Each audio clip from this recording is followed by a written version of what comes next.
Hello and welcome to another episode of PvP Legacy Lounge. Today I'm here with a very interesting guest, Miss Sonal Chavan Madam. Today's episode, it was full of so much of interesting stuff. हमने radar, sonar, drones, automobiles, automation, बहुत कुछ बातें की है. And we're really looking forward for you to enjoy the show. So, hello ma'am, Hi, and let's dive right into it. looking And forward to the great conversation. you guys need to look forward to the great conversation because it is going to be a fantastic one. I can promise you that. So, my first question to you is, okay, how did you get into the drone aspect of your career? Drones and plus Ministry of Defense के लिए drones ये कैसे आया? Actually, before joining Idea Forge, I was in TASL, Tata Advanced Systems, where I was working on Indian Navy projects for in radar and sonar technology. So वहाँ से मेरी शुरुआत defence sector से हुई थी. और जब मैं प्रॉपर रेडार और सोनार प्रोजेक्ट पे काम कर रही थी तो आई डेवलप दैट इंटरेस्ट कि like we get to know what ongoing projects are with Ministry of Defense, then Ministry of Home Affairs. And मैंने तभी सोच लिया था कि मुझे अभी now I am both working in technical as well as in management, and the defense is such a booming sector, so I have decided that time only I don't want to change my sector. And then after TASL I got opportunity from Idea Forge, so I was quite happy that मुझे मेरा sector change नहीं करना होगा, so I just took the opportunity and now working on drone. Okay. So by drones, by radar and sonar, what do you mean? Like कुछ अलग types होते हैं drones के? What are the different No, aspects no, of no. drones? So radar sonar not related to drone. Okay. Radar So is for radar is also for surveillance, but it's a it is not a drone. Drone जो fly हो मतलब drone is a product or a system जो air में रहता है. okay. Radar and sonar is underwater, and radar is on the system, install on the system. Okay. So वो 360 degree scan करके surveillance करता है. And lidar is basically to measure the underwater distance, and drone is for the surveillance from the certain distance from the Land. land. Yeah. Okay. So when we talk about let's say radars and sonars, you were working in tassels. Yeah. तो at that point फिर आपको वहाँ पर जो आपने diploma in electronics किया उससे फिर ट्रांजिशन होते हुए टैसल्स में कैसे फिर आपको ये करने मिला because I think when I listen to it as an audience मेरे को लगता है जैसे it is something very difficult बहुत कॉम्प्लिकेटेड चीज़ें हैं रेडार सोनार ड्रोन्स तो इलेक्ट्रॉनिक्स के थ्रू कैसे गए फिर आप उसमें ओके. एक्चुअली मेरा कैंपस प्लेसमेंट आफ्टर इंजीनियरिंग हुआ था ऑटोमोबाइल कंपनी में, वैरॉक इंजीनियरिंग. सो पुणे में मेरा कैंपस प्लेसमेंट हुआ था. वहाँ पे मैंने as a hardware design engineer position पे काम किया था for second year onwards. First year I was GT. जो तो एक इंडिपेंडेंट प्रोजेक्ट हमें करना था जो which is the combo of electronic and software. तो during first year I have develop one matrix headlamp, तो जिसमें सॉफ्टवेयर डेवलपमेंट हार्डवेयर डेवलपमेंट खुद को ही करना था. So it's like a final year engineering project. तो मेरे लिए कुछ नया नहीं था उसमें. सो फाइनल ईयर इंजीनियरिंग में मैंने anti glare headlamp design already किया था, which was a small project like unit level project जो हम कॉलेजेस में करते हैं. And then final year engineering में हमने एक विल बेस्ड सिस्टम किया था फॉर पैरालाइज पेशेंट.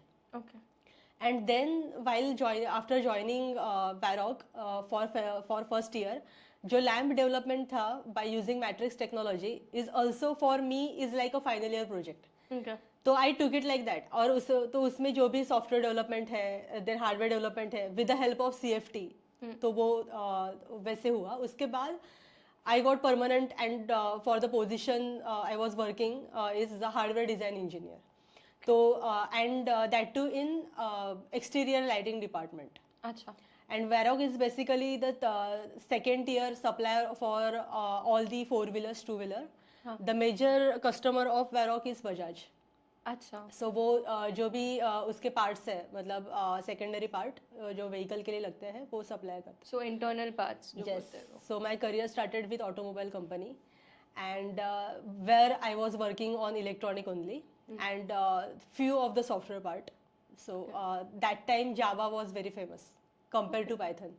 और Python में हमें interest ज़्यादा था because Python is much simpler and very easy to write the code.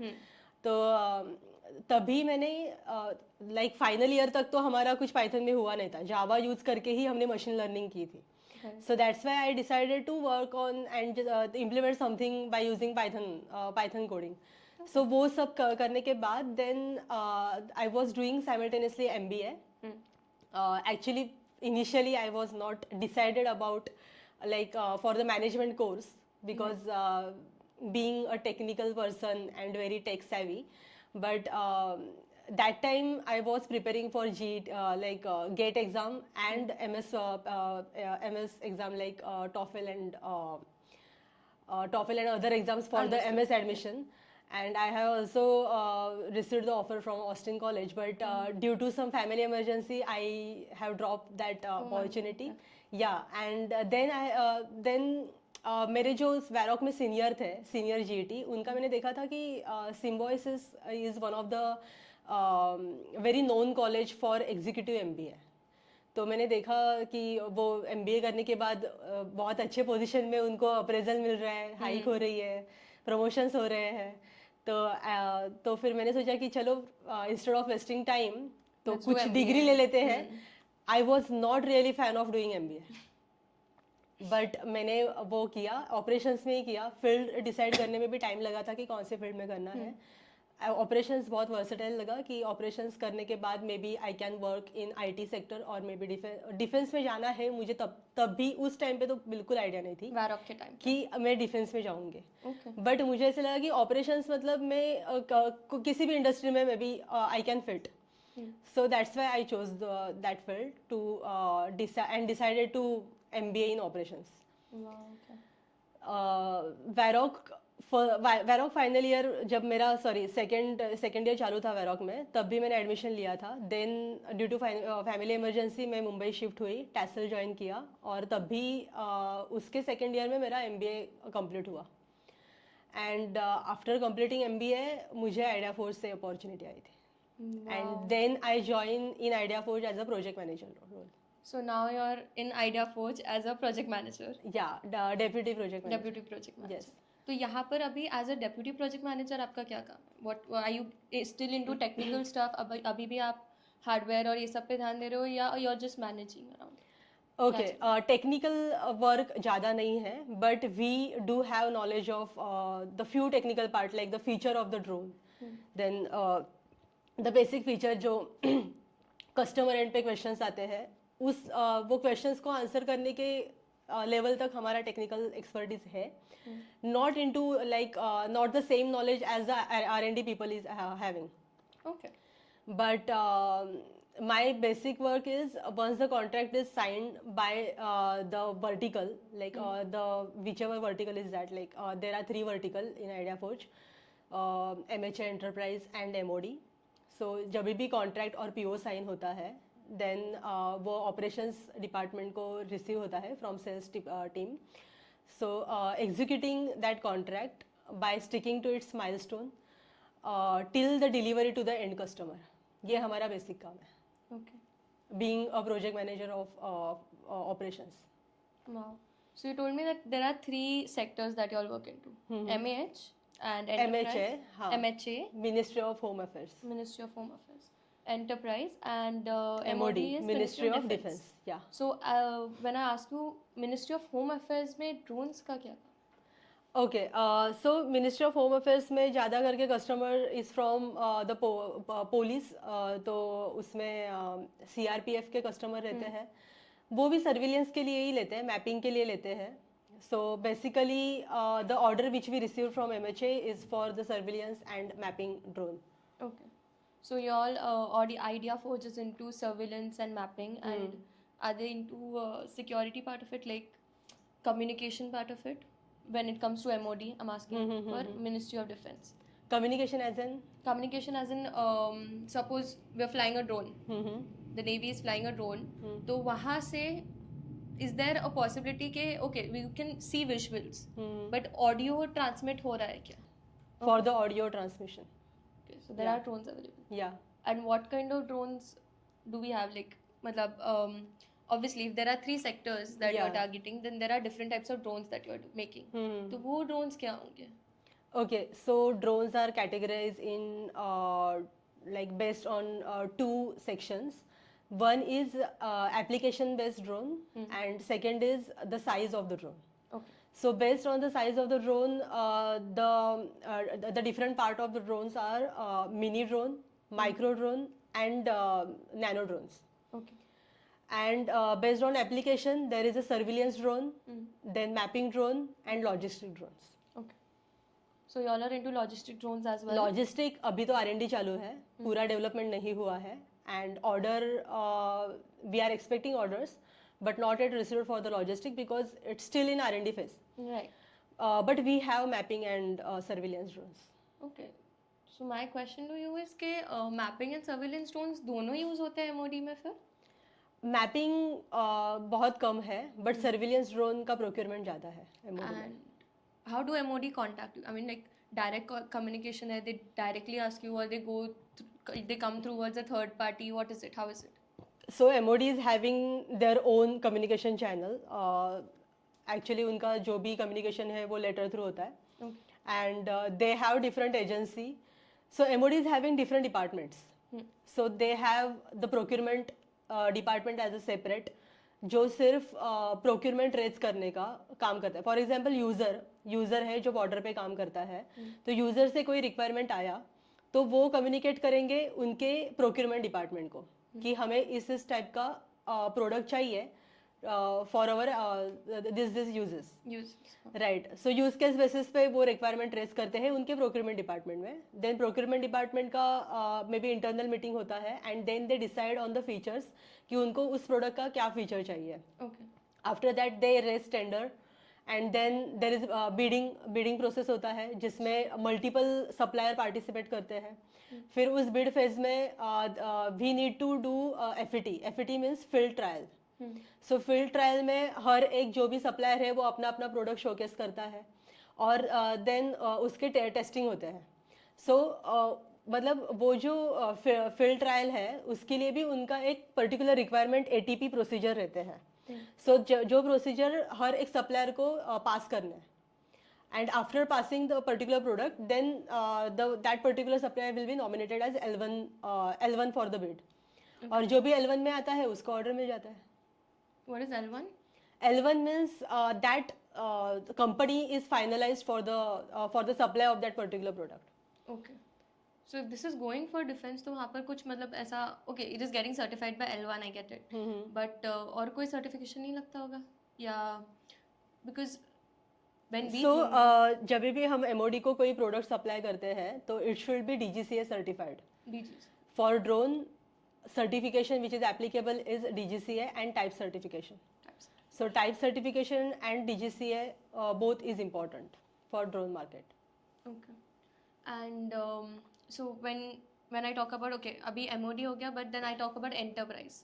तो enterprise में what kind of people are asking, like what is the business type? B2B है, B2C है, कैसा है वो? Enterprise is wholly B2B, business to business, because we receive the order from distributor and our China partner, and most of the enterprise order are for railways and for the civil application constructions. Okay. And तो when I ask you for civil applications में films और वो सब का भी होता है क्या? फिल्म के लिए अभी तक हमने प्रोवाइड नहीं किया है, बट उसमें एग्री इन्वॉल्व है. देन उसमें दिस सिविल एप्लीकेशन जहाँ पे भी कंस्ट्रक्शन का काम चालू है वहाँ पे वो लेते हैं for surveillance purpose only. Mapping के लिए भी लेते हैं, and railways. So now mapping surveillance I've understood. So basically you're telling me कि MOD needs more of surveillance, Yeah. not so much of mapping. Yes. And then you have 2 other sectors also, Ministry of Home Affairs and Enterprise. Yes. तो if I sum this all up, then Ministry of Home Affairs में हम लोग फिर मतलब architectural drones जो होते हैं या फिर पुलिस के लिए जो ड्रोन्स काम करते हैं, ट्रैफिक मैनेजमेंट और सब वैसे सब टारगेट करते हैं, करेक्ट? Yes. हाँ. And तो उसमें दो application, one is for the surveillance and mapping, but the technical specs might be different. जो एमओडी के लिए वो high tech like high features रहते हैं उसमें involve, like distance and the endurance level are like higher than what the MOD and the MHA requirement is. Okay, so इसमें फिर जो रिक्वायरमेंट्स होते हैं वो जो एमओडी के रिक्वायरमेंट्स होते हैं, सपोज एग्जैक्ट लाइक कितने मेगापिक्सल्स तक जूम करना है या कितना वॉइस क्लियरेशन होना चाहिए, वो जो स्पेसिफिकेशंस वो दे रहे हैं, अगर वो आपको होम अफेयर्स वाले या एंटरप्राइज वाले आके मांगे वो स्पेसिफिकेशंस, तो is it allowed to give? It is allowed, क्योंकि वो हमारे प्रोडक्ट के स्पेक्स है. We are not making something different for MHA and MOD, because we have the high end product जहाँ पे उस क्लैरिटी के और रिजोल्यूशन के payloads are available. So these are the product features, so we can sell anywhere it is required. What do we mean by payloads? Payload, okay, so payload is the maximum carrying capacity by that particular drone. Okay. And payload might differ depending on application. So you're telling me drones can carry weight? Yeah. Okay. Wow. That is a lot of information to process because हमने हमेशा drones देखा है तो it is for surveillance and stuff. So So surveillance के लिए हम camera use करते हैं. Camera is basically payload for that drone. okay, वैसे. Yeah. So cameras and उसके अंदर speakers हो गए अगर Yes, तो वैसे correct. सब. So जब भी वो for announcement purpose के लिए रहेगा तो वहाँ पे माइक्रोफोन लगेगा. So basically अगर हम देखने जाए तो ड्रोन्स और ड्रोन जो उड़ा रहा है उनके बीच में कम्युनिकेशन कैसे होएगा? वो दो डिवाइसेस के बीच GPS थ्रू होता है. GPS थ्रू होता है. So it's wholly solely wireless. Yeah, and yeah. then it can be up to any extent. मतलब Yeah. No. So there is a distance limitation. distance limitation. Correct. Okay. Wow. So basically, if I ask, what happens if, okay, now I have this question. What happens if the drone suddenly loses contact with the person who is operating it and it falls into the water? So there are things, it is water resistant, ऐसा बनाते हैं कुछ, या फिर it will get spoiled. What is it? How is it? Okay, so there are certifications are there. For example, IP65, IP55. So IP66 means the drone is the complete water resistance. So if it is IP66 certified, then अगर वो पानी में भी गिर जाता है तो communication loss होता है, but replacement और the repair करके we can use it. अच्छा, so it can be repaired. Yeah. And do you all only repair it? Like Idea Forge Yeah, we repairs have it? repair center. Okay, you all have repair centers. तो you all are based worldwide या कैसे है? अभी हम worldwide जा रहे हैं. अभी जा रहे हैं Yeah. worldwide. फिलहाल के लिए इंडिया बेस्ड है. या headquarter is in India, but हम US में मार्केटिंग कर रहे हैं, जापान में कर रहे हैं, अभी साउथ कोरिया में भी हो रहा है. Wow. Okay. So what is your role in Idea Forge for now? अभी क्या चल रहा है? Project manager. Project manager. Delivery project manager. तो वो MHA है for all three verticals. All three verticals. वाह. अभी रिसेंटली कौन सा था प्रोजेक्ट? रिसेंटली एक्चुअली तीनों पे भी काम चालू है, तीनों के ऑर्डर्स आ रहे हैं, so working on all. Wow. And when you talk about तीनों के ये, तो फिर आपका कैसे होता है उसमें? Like they come and talk to you, guys have a meeting together? No. So customer directly interaction with sales का ही रहता है till the order is sign. After that जैसे ही ऑर्डर आता है तो फिर मेरा इंटरनल कोऑर्डिनेशन ज़्यादा है. एक्सटर्नल तभी होता है जब डिलीवरी का टाइम आता है. सो डिलीवरी के टाइम भी कोऑर्डिनेट विद द कस्टमर, तो उसमें PDI JRA का फेज है, तो मतलब उस टाइम पे हमारा कोऑर्डिनेशन होता है एक्सटर्नल स्टेक होल्डर के साथ. And you are into operations का प्रोजेक्ट मैनेजर? यस. तो you are into manufacturing. Correct. वाह. ओके. सो उसमें फिर क्या स्पेसिफिकेशंस होंगे, क्या कैसे होएगा? तो मैन्युफैक्चरिंग का सो पूरा we have product specs define, और उसके अकॉर्डिंगली हमारे लाइन वैसे डिज़ाइन है. तो एक्चुअली बेसिकली मेरा काम यह है कि जो भी डेडलाइंस है उनको फॉलो करना, और डेडलाइन मतलब before deadline I need to deliver the system. Okay. So coordinating with all the CFT involve, and उस मतलब वो पूरा कोऑर्डिनेशन करके मुझे प्रोजेक्ट एग्जीक्यूशन करना है एज पर द स्पेक्स और the as per the requirement of the contract.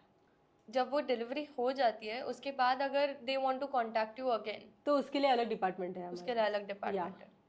And सब मुंबई में ही है या how is it? No. So we have service center like North India में है, साउथ इंडिया में है, हाँ, देन मुंबई, एक्चुअली इंडिया के सारे मतलब बहुत सारे लोकेशन है जहाँ पे हमारे सर्विस सेंटर अवेलेबल है. ओके.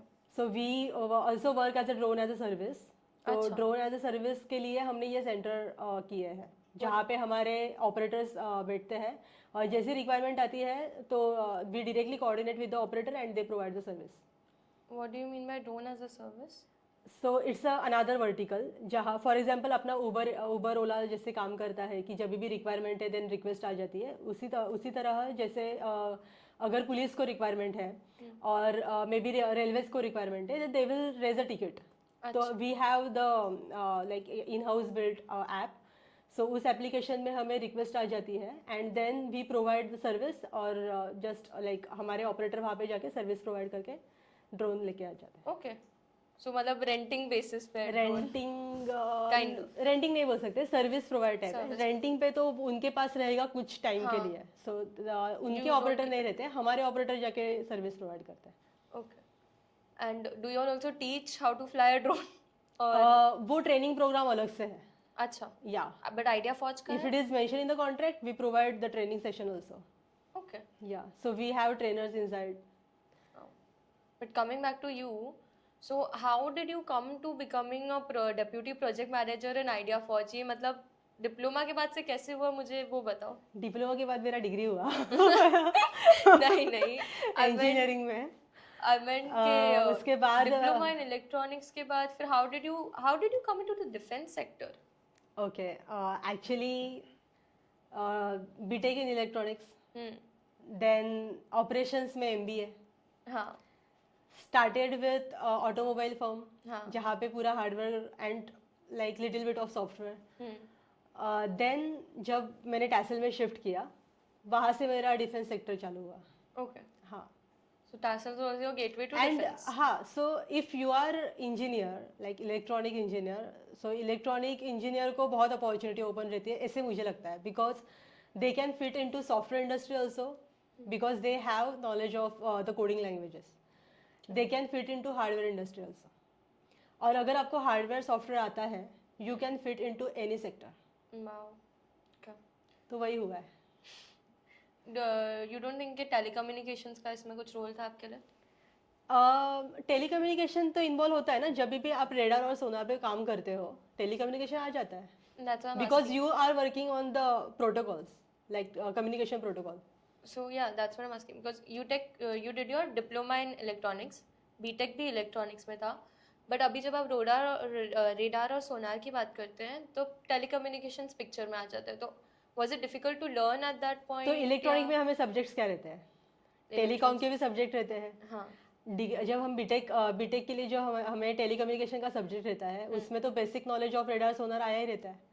तो उस बेसिस पे ही देख, तुझे अगर सॉफ्टवेयर एंड हार्डवेयर का बेसिक नॉलेज है, if you know about the resistor, capacitor and the diode, the basic of electronics, and if you know about the communication protocol, the basic protocol like CAN protocol and the other communication protocols, then I think learning a new technology will not be a challenge for you. Okay. So why? Wow. So basically I thought कि you need when we get into defense sector, जब especially ऐसे जब होते हैं radar, sonar, drones ये सब, मुझे लगा टेलीकम्युनिकेशन में स्पेशलाइजेशन करना इम्पोर्टेंट होता है. But now this is a new I aspect don't to think मी. so. New aspect to me कि नहीं मैं इलेक्ट्रॉनिक्स प्योर इलेक्ट्रॉनिक्स करके भी कर सकती हूँ. अभी मैं जब टैसल में थी I was system engineer there. तो मेरा बेसिक काम ये था कि जो डिफरेंट सब यूनिट है रेडार के उनका कम्युनिकेशन करना with the main system. So communication के लिए there is a wireless and wired communication. तो उसके लिए जो बेसिक लाइक फ्रेम ट्रांसफर रहता है that frame transfer we have already learn in our engineering. Correct. तो वही होता है, उसमें कुछ अलग नहीं रहता है. It's really basic. ओके. तो उसमें फिर आपको what kind of challenges did you face after your BTech coming into Varco and then Tassel? Are you asking about the transition from campus to corporate? Yeah. अच्छा. इस point पे हाँ. सो जब भी हम फाइनल ईयर में रहते हैं और हमारे इंजीनियरिंग के, तो हमारे एक्सपेक्टेशन बहुत ज़्यादा रहते हैं कि अभी हम कॉर्पोरेट में जा रहे हैं और मे बी ऐसा होगा वैसा होगा. तो हमारे एक्सपेक्टेशंस लेवल थोड़ी ज़्यादा रहती है. But when we actually start working in corporate, तब हमें पता चलता है कि जो मैथमेटिक्स हमने सीखा है इंजीनियरिंग में उसका कोई यूज नहीं हो अलग रहा होता है. है. यहाँ पे बेसिक हमें पावर पॉइंट ही यूज करना है, एक्सेल और पीपीटी ज़्यादा करके. एंड वेरी बेसिक लाइक जो भी हमारे डायोड वगैरह सिमुलेटर अगर तुझे आता होगा सिमुलेशंस करना, तो वही सब काम रहता है. जो प्रैक्टिकल नॉलेज है वो प्रैक्टिकल नॉलेज तुझे तेरे कॉर्पोरेट में यूज करना है. जो थेरोटिकल है मुझे नहीं लगता कि आजकल मैंने ट्रिग्नोमेट्रिक इक्वेशंस यूज किए हैं मेरे कॉर्पोरेट लाइफ में. नहीं किए. But how come. So basically मेरा क्वेश्चन अब ये है कि हार्डवेयर से टेक्निकल से फिर बाद में ये मैनेजमेंट में उसका ट्रांजिशन कैसा था फिर? I'm going to ask you questions on transition now. अच्छा. वैरॉक में जब मैं थी तो देखो मैं पहले से ही मेरे प्रोजेक्ट्स ऐसे रहे हैं और मेरा काम ऐसे रहा है कि जहाँ पे सारे डिपार्टमेंट का इन्वॉल्वमेंट था. बेसिकली मैनेजमेंट में होता क्या है, coordination with the different CFT. और ये मेरा starting from the first year of my corporate में वही करते आ रही हूँ. तो उसमें टेक्निकल मतलब पहले 4 साल में टिल द टैसल मेरा R&D वर्क ज़्यादा था, but coordination is also there. और मुझे एक्चुअली फीडबैक भी आए थे फ्रॉम माई कलीग्स कि I am good at management. Although मुझे मैनेजमेंट में कुछ नहीं करना था आगे, बट ठीक है, मतलब वही था लिखा तो मेरा हो गया और उसी में ही अभी मैं चालू. बट मुझे टेक्निकल नहीं छोड़ना है, so that's why product management, project management. So project management में थोड़ा सा टेक्निकल रहता है, प्रोडक्ट मैनेजमेंट में ज़्यादा टेक्निकल रहता है. सो यही फील्ड में अभी आगे करने का मतलब सोच रही हूं. टेक्निकल और मैनेजमेंट दोनों मिक्स हो जाए वहाँ पर. करेक्ट. एंड ये फोर्टे पहले से पता था अपना कि मैनेजमेंट अच्छा है, या फिर बाद में जब कलीग्स ने बताया तभी? May be from college I am good at management. या कॉलेज में कैसी थी? May be from school.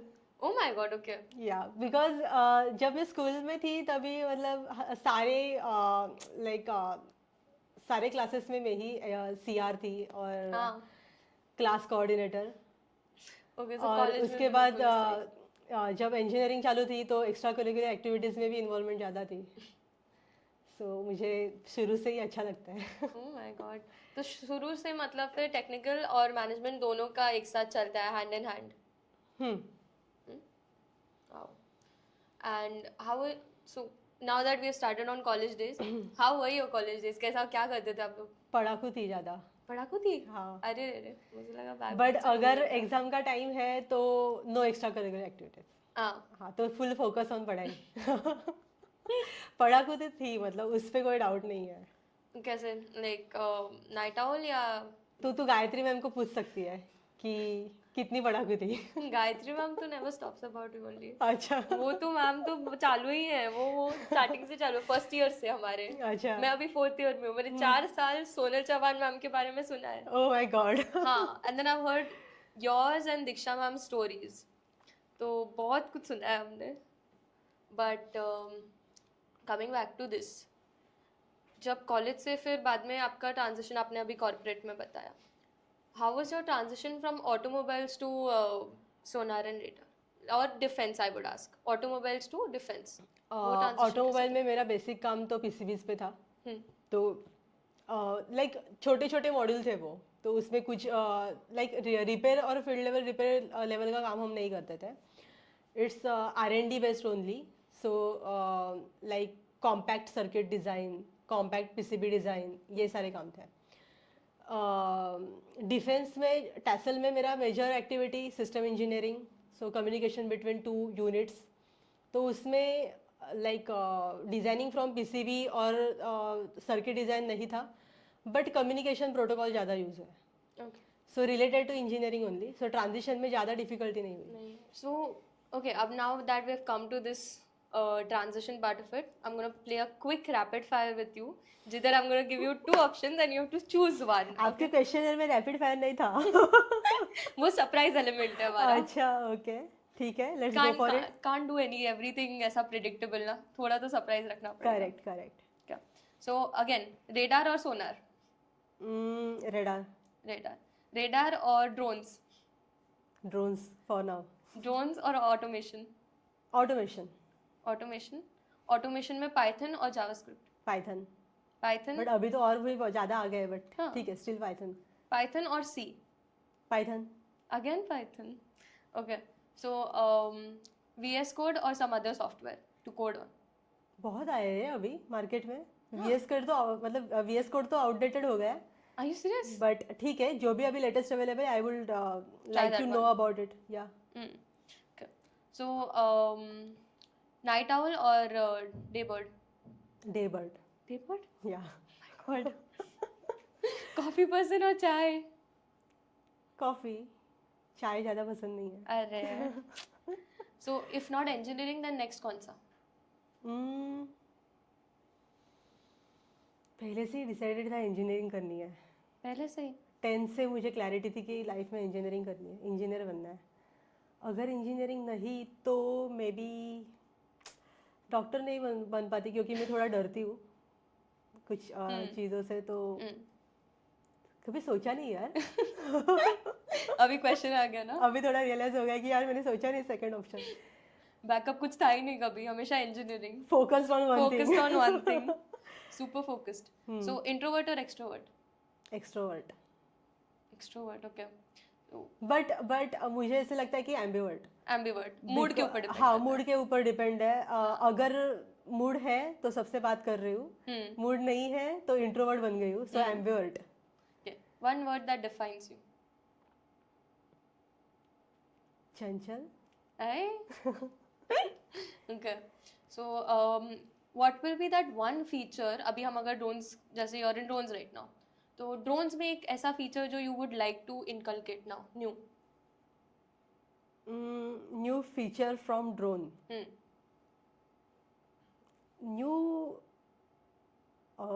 New feature तो नहीं है, बट हाँ, surveillance, keeping I on everything. नजर रखना बहुत खुशी आती है. ऐसा नहीं है, बट या मतलब ड्रोन का बेसिक काम तो वही रहता है, सर्विलियंस करते रहता है, तो Okay. That feature I would like to. Proudest project till now? Sorry. Proudest project, like one of the projects जो अभी तक बहुत अच्छे से याद हो और बहुत खुशी मिलती है उसे याद करके. My first corporate project, anti glare headlamp, because I had sign patent with company. Oh wow. या How many patents have you signed till now? Just one. Just the start. हाँ, Many बिकॉज more to तभी go. Opportunity मिली थी, उसके बाद मैंने कभी सोचा नहीं और मैनेजमेंट में आ गई, तो कभी अपॉर्चुनिटी नहीं मिली, बट या वन। Congratulations. When I आप रैपिड started my फायर जीतते corporate. हैं. Oh thank you. तो मुझे कुछ मिलेगा, गिफ्ट हैम्पर और समथिंग? बाद में, वीडियो के बाद. अच्छा। Okay. So basically now again coming back to your college days, how was like यहाँ पर कैसा था? PV पॉलिटेक्निक में टाइम कैसा था आपका? पीवी पॉलिटेक्निक में टाइम मेरा सारे प्रोफेसर के साथ बहुत अच्छा था। और अभी कौन है बाय द वे? वो अरविंद सर है. प्रमोद सर। प्रमोद सर नहीं है, प्रवीण अच्छा, सर है. हाँ, Praveen sir, then Sanjay sir अभी रिसेंटली रिटायर हुए. रिटायर हो गए। या कविता मैम, माधुरी मैम, सो सारे प्रोफेसर के साथ अच्छा था। और मेरा like I was very studious and focused on studies. Activities में पार्टिसिपेट करती थी because of Gayatri ma'am. Gayatri ma'am बहुत पुश करती थी कि नहीं सोनल, ये भी करना चाहिए, ये भी करना चाहिए। चैलेंजेस लेना मैंने उनसे सीखा, and obviously from Dinesh sir. So, if I would now tell you, okay, what would be that one message that you would like to give to the audience and people like me who are actually aiming to come towards defense sector, engineering में ही, drones and all and everything, उनको क्या message देना चाहोगे? मेरा message यही रहेगा कि अभी आईटी सेक्टर बहुत कॉमन हो चुका है। आईटीज़ में लॉ मतलब जॉब अपॉर्चुनिटीज़ भी कम हो गई है। So I think defence is a booming market, and one can select like starting their career from the defense industry. Okay. So there are two, private, government. So government से शुरुआत हो रही है, well and good. Private से चालू हो रहा है, so फिर भी हमें बहुत opportunities available है. So defense sector is really booming. Okay. And what is ahead for you? आपका क्या प्लान है अभी आगे? You want to continue with मुझे this? तो प्रोजेक्ट और प्रोडक्ट मैनेजमेंट में ही रहना है, और majorly in defence sector only, but अगर दूसरा अपॉर्चुनिटी मिलता है तो I am open for that. So this was our conversation with Ms. Sonal Chavan, madam. Thank you so much for coming here, telling us all about radar, sonar, drones, and entertaining my questions. And I hope you all have understood a lot about it. I hope आपको जो required necessary information चाहिए थी वो मिल चुकी हो. And if you have any more questions, then comment down, like, share, subscribe, and you know the drill. कुछ questions है comment करो, let's answer them. And thank you so much, ma'am, for coming. Thanks for inviting me.